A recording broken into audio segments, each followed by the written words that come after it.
दुपारनंतर काही जिल्ह्यांमध्ये मुसळधार पावसाचा अंदाज हवामान विभागाकडून वर्तवण्यात आलेला आहे। विदर्भातील जिल्ह्यांमध्ये तुरळक ठिकाणी विजांच्या कडकडाटासह वादळ, सोसाट्याचा वारा आणि मुसळधार ते अतिमुसळधार पाऊस पडण्याची शक्यता हवामान विभागानं वर्तवलेली आहे। पुढील काही तासात गडचिरोली आणि गोंदिया या जिल्ह्यांमध्ये अतिमुसळधार पावसाचा इशारा देण्यात आलाय। या दोन्ही जिल्ह्यात ऑरेंज अलर्ट दिलेला आहे। बातमी पूर्ण पाहूयात त्याआधी तुम्ही HPN मराठी न्यूज चॅनल पहिल्यांदाच पाहत असाल आणि अजूनही चॅनलला सबस्क्राइब केलं नसेल तर नक्की सबस्क्राइब करा, जेणेकरून आमचे अपडेट्स लवकरात लवकर तुमच्यापर्यंत पोहोचतील। तर या ठिकाणी वादळी वारा आणि विजांच्या कडकडाटासह मुसळधार पावसाचा अंदाज हवामान विभागानं वर्तवलेला आहे।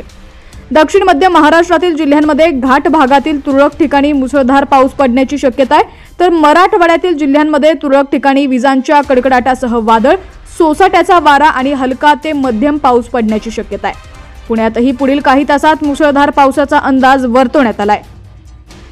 पुणे, सातारा, रत्नागिरी आणि रायगड या जिल्ह्यांमध्ये पावसाचा येलो अलर्ट देण्यात आलेला आहे, तर पुढील 24 तासात मुंबई शहर आणि उपनगरात हलका ते मध्यम पाऊस पडण्याची शक्यता आहे। कमाल आणि किमान तापमान 31 डिग्री सेल्सिअस आणि 26 डिग्री सेल्सिअसच्या आसपास असेल।